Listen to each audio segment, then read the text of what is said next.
தாயகம் நியூஸ் நேயர்களுக்கு வணக்கம். இன்றைய மதிய நேர பிரதான செய்திகள். முதலில் தலைப்புச் செய்திகள்.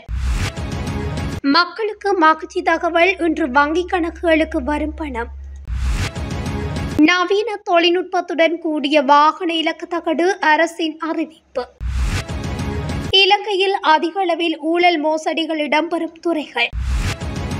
தாளையடி கடற்கரைக்கு செல்வோருக்கு வெளியான எச்சரிக்கை. பொருளாதாரத்தை அடுத்த ஆண்டு வளமைக்கு கொண்டுவர முடியும். யாழ் ஊரளவில் தியாக தீபம் திலீபனுக்கு நினைவஞ்சலி. கொடுக்கல் வாங்கலால் கொலை பறிபோன உயிர். கொழும்பில் பேருந்து மீது விழுந்த பாரிய மரம். மழையினால் காலியில் பல வீதிகள் நீரில் மூழ்கின. போலீசாரிடமிருந்து தப்ப முயன்றவர் கிணற்றில் விழுந்து உயிரிழப்பு. பலத்த காற்று மற்றும் கடல் கொந்தளிப்பு வளிமண்டலவியல் திணைக்களம் எச்சரிக்கை. தொடர்பென விரிவான செய்திகள். செப்டம்பர் மாதத்திற்கான அஸ்வஸ்ம முதியோர் உதவித்தொகை தொடர்பில் அறிவிப்பு ஒன்று வெளியாகியுள்ளது. அதன்படி இந்த மாதத்திற்கான அஸ்வஸ்ம பயனாளி குடும்பங்களின் இம்மாதத்துக்கான முதியோர் உதவித்தொகை இன்று பயனாளிகளின் வங்கிக் கணக்குகளில் வரவு வைக்கப்படும் என நலன்புரி நன்மைகள் சபை அறிவித்துள்ளது. இந்த மாதத்திற்கான உதவித்தொகையை மொத்தம் 6,02,852 பயனாளிகளுக்கு பெற்றுக்கொள்வதற்கு திட்டமிடப்பட்டுள்ளது. அதற்கமைய 301,42,60,000 ரூபாய் ஒதுக்கப்பட்டுள்ள நிலையில் அவர்களின் வங்கிக் கணக்குகளில் வரவு வைக்கப்படும் என அந்த சபை குறிப்பிட்டுள்ளது. அதன்படி பயனாளிகள் இன்று செப்டம்பர் 26 முதல் தங்கள் முதியோர் கொடுப்பனவுகளை சம்பந்தப்பட்ட வங்கிக் கணக்கு மூலம் பெற்றுக்கொள்ள முடியும். புதிய பாதுகாப்பு அம்சங்கள் மற்றும் நவீன தொழில்நுட்பத்துடன் கூடிய புதிய வாகன இலக்கு தகடுகளை விநியோகிக்க உள்ளதாக அரசாங்கம் அறிவித்துள்ளது. குறித்த விடயத்தை போக்குவரத்து, நெடுஞ்சாலைகள், துறைமுகங்கள் மற்றும் சிவில் விமான போக்குவரத்து அமைச்சர் பிமல் ரட்நாயக்க தெரிவித்துள்ளார்.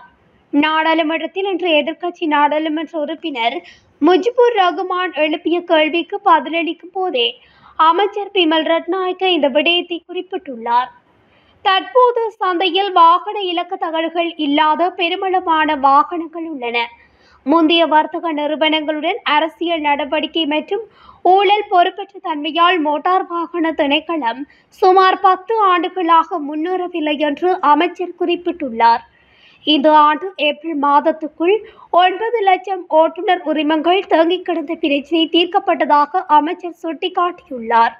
புதிய சாரதி அனுமதி பத்திரம் தயாரிக்கப்படும் என்றும் வாகன இலக்கு தகடுகள் இல்லாத வாகனங்களுக்கு அடுத்த வாரம் தற்காலிக தீர்வுகள் வழங்கப்படும். மேலும் நவீன தொழில்நுட்பத்துடன் கூடிய புதிய வாகன இலக்கு தகடுகள் எதிர்வரும் நவம்பர் மாதம் 15ஆம் தேதி முதல் விநியோகிக்கப்படும் என அமைச்சர் பிமல் ரட்நாயக்க தெரிவித்துள்ளார்.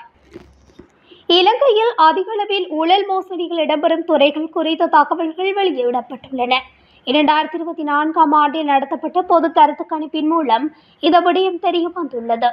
இலங்கையில் லஞ்ச ஊழல் மோசடிகள் மிக அதிகளவில் இடம்பெறும் 3 முக்கிய துறைகளாக போலீஸ், அரசியல், சுங்கத்துறை ஆகியவை அடையாளம் காணப்பட்டுள்ளதாகவும் லஞ்ச ஊழல் தவிர்ப்பு விசாரணை ஆணைக்குழு தெரிவித்துள்ளது. கொழும்பில் நடைபெற்ற கருத்தரங்கொன்றின் போது லஞ்ச ஊழல் தவிர்ப்பு விசாரணை ஆணைக்குழுவின் தலைவர் நீல் இட்டவெல தெரிவித்துள்ளார். இந்த ஆய்வில் முதன்மையான இடத்தில் போலீஸ், அதன்பின் அரசியல் மற்றும் சுங்கத்துறை இடம்பெற்றதாக குறிப்பிட்டுள்ளார். அதற்கு அடுத்தபடியாக குடிவரவு, குடியகழ்வுத்துறை, பாடசாலைகள் மற்றும் கல்வியமைச்சு, நிலப்பதிவு அலுவலகம், மாகாண சபைகள், வெளிநாட்டு வேலைவாய்ப்பு பணியகம், பிராந்திய செயலகங்கள் மற்றும் பிறப்பு பதிவு திணைக்களம் ஆகியனவும் ஊழல் அதிகம் காணப்படும் துறைகளாக மக்கள் சுட்டிக்காட்டியுள்ளனர். அதேவேளை சுங்கத்துறை, உள்நாட்டு வரித்துறை மற்றும் மாகாண வருவாய் அலுவலகங்கள், மதுபான வரித்துறை, குடிவரவுத்துறை மற்றும் வாகன பதிவுத்துறை ஆகிய 5 துறைகள் பொருளாதாரத்தில் அதிக தாக்கத்தை ஏற்படுத்துவதாக தெரிவித்துள்ளார். வடமராட்சி கிழக்கு தாளையடி கடற்பகுதிக்கு வரும் சுற்றுலாவாசிகள் கடலுக்குள் இறங்க வேண்டாம் என அறிவுறுத்தப்பட்டுள்ளது. வடமராட்சி கிழக்கு தாளையடி கடற்கரை பகுதிக்கு அதிகளவான சுற்றுலாவாசிகள் நாளாந்தம் வருகை தந்து பொழுதை கழிப்பதுடன் அதில் சிலர் கடல் விளையாட்டுகளிலும் ஈடுபடுகின்றார்கள். தற்போது குறித்த கடற்பகுதிகளில் அதிகளவான காற்று வீசுவதால் கடல் கொந்தளிப்பான நிலையில் காணப்படுகிறது. ஆகவே தாளையடி கடற்கரைக்கு வரும் சுற்றுலாவாசிகளின் பாதுகாப்பை கருத்தில் கொண்டு யாரும் கடற்கரைக்குள் இறங்க வேண்டாம் என அப்பகுதி கடற்தொழிலாளர்கள் அறிவுறுத்தல் விடுக்கப்பட்டுள்ளது.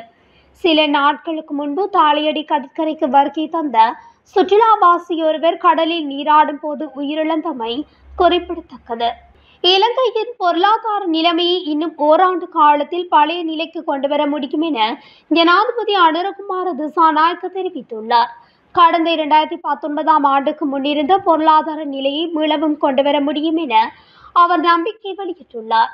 அமெரிக்காவில் நியூயார்க் நகரில் இளைஞர்களை சந்தித்து உரையாற்றிய போது அவர் இதனை தெரிவித்துள்ளார். கடந்த 2022 ஆண்டு இலங்கை அதிகாரப்பூர்வமாக வங்குரோத்து நிலையை அடைந்திருந்தது. எனினும் தற்பொழுது நாட்டின் பொருளாதார நிலைமை துரித கதியில் முன்னேற்றத்தை பதிவு செய்து வருவதாக தெரிவித்துள்ளார். கடந்த ஜனாதிபதி தேர்தலில் பெற்றுக்கொள்ளப்பட்ட வெற்றிக்கு வெளிநாட்டு வாழ் இலங்கையர்கள் வழங்கிய நிதியுதவி அந்த வெற்றிக்கு உதவியாக இருந்தது என தெரிவித்துள்ளார்.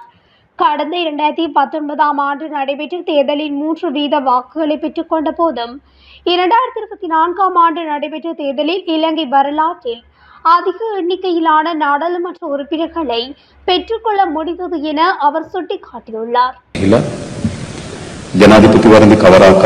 தியாக தீபம் திலீபனின் திருவுருவ படம் தாங்கிய இரு ஊர்திகளின் ஊர்தி பவனி யாழ் ஊரளவில் ஆரம்பமாகியுள்ளது.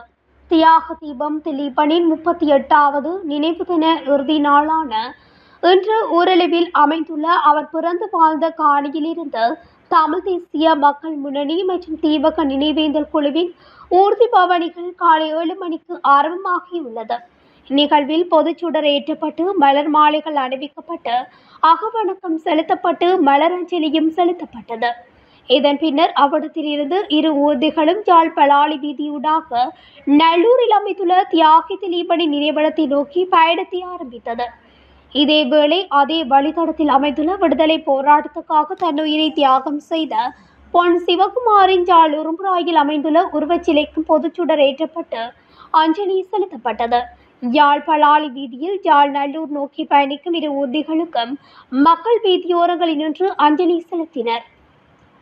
நீர்கொழும்பு பெரியமுள்ள பகுதியில் தாக்குதல் காரணமாக ஒருவர் உயிரிழந்துள்ளதாக போலீசார் தெரிவித்தனர். தாக்குதலின் பின்னர் நீர்கொழும்பு வைத்தியசாலையில் அனுமதிக்கப்பட்ட நிலையில் சிகிச்சை பலனின்றி அவர் உயிரிழந்துள்ளதாக நீர்கொழும்பு போலீசார் தெரிவித்தனர். இந்த சம்பவம் நேற்று பதிவாகியுள்ளது. உயிரிழந்தவர் டெல்மார்வத்து கல்கிரான் ஓய பகுதியைச் சேர்ந்த 44 வயதுடையவர் என விசாரணைகளில் தெரிய வந்துள்ளது. அவர் நீர்கொழும்பு பெரியமுள்ள பகுதியில் வர்த்தக நிலையம் ஒன்றில் பணிபுரிந்து வந்துள்ளார். பண பரிவர்த்தனை தொடர்பாக அடையாளம் காணப்பட்ட ஒரு நபருடன் ஏற்பட்ட தகராறு காரணமாக ஏற்பட்ட தாக்குதலில் அவர் உயிரிழந்துள்ளதாக ஆரம்பகட்ட விசாரணையில் தெரிய வந்துள்ளது. சடலம் பிரேத பரிசோதனைக்காக நீர்கொழும்பு வைத்தியசாலை பிணவரையில் வைக்கப்பட்டுள்ளது. சந்தேகநபரை கைது செய்ய நீர்கொழும்பு போலீசார் மேலதிக விசாரணைகளை மேற்கொண்டு வருகின்றனர்.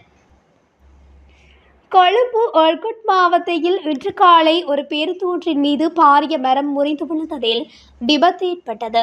இதன் விளைவாக அந்த பகுதியில் கடும் போக்குவரத்து நெரிசல் ஏற்பட்டுள்ளது. ரயில் தலைமையகத்துக்கு அருகில் இந்த விபத்து நிகழ்ந்துள்ளது. விபத்து காரணமாக குறித்த பகுதியில் போக்குவரத்து நெரிசலும் ஏற்பட்டுள்ளதாக போலீசார் மேலும் அறிவித்துள்ளனர். நேற்று மாலை பெய்த பலத்த மழை காரணமாக காலி நகரின் பல வீதிகள் நீரில் மூழ்கியுள்ளதாக தெரிவிக்கப்பட்டுள்ளது. காலி வக்பெல்ல பிரதான வீதி காலி போலீஸ் நிலையத்துக்கு முன்னால் நீரில் மூழ்கியதுடன் காலி பத்தேகம மாபெலகம பிரதான வீதி தலாப்பட்டிய பகுதியில் நீரில் மூழ்கியது. அத்துடன் சரேன் துகடே மற்றும் தனி போலீஸ் கங்க சந்தி ஆகிய பகுதிகளும் நீரில் மூழ்கின. இதற்கிடையில் காலி நகரின் பல கிளை வீதிகளும் நீரில் மூழ்கிய நிலையில் வீதிகளில் கடும் போக்குவரத்து நெரிசல் ஏற்பட்டுள்ளது.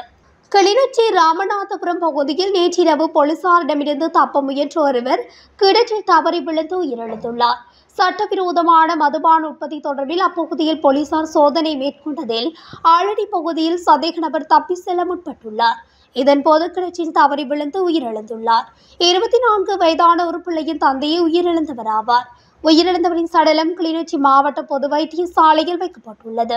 சம்பவம் தொடர்பில் ராமநாதபுரம் போலீசார் விசாரணைகளை முன்னெடுத்துள்ளனர். பலத்த காற்று மற்றும் கடல் கொந்தளிப்பு தொடர்பில் இலங்கை வளிமண்டலவியல் திணைக்களம் எச்சரிக்கை விடுத்துள்ளது. காலில் இருந்து மாத்தறை மற்றும் ஹமாந்தோட்டை ஊடாக பொத்துவில் வரையிலும், புத்தளம் முதல் மன்னார் ஊடாக காங்கேசன்துறை வரையிலும் உள்ள கடல் பகுதிகளில் காற்றின் வேகம் இடைக்கிடையில் 50 தொடக்கம் 55 கிலோமீட்டர் வரை அதிகரிக்கக்கூடும் என அந்த திணைக்களம் குறிப்பிட்டுள்ளது. கடல் பகுதிகள் கொந்தளிப்பாக காணப்படக்கூடும்.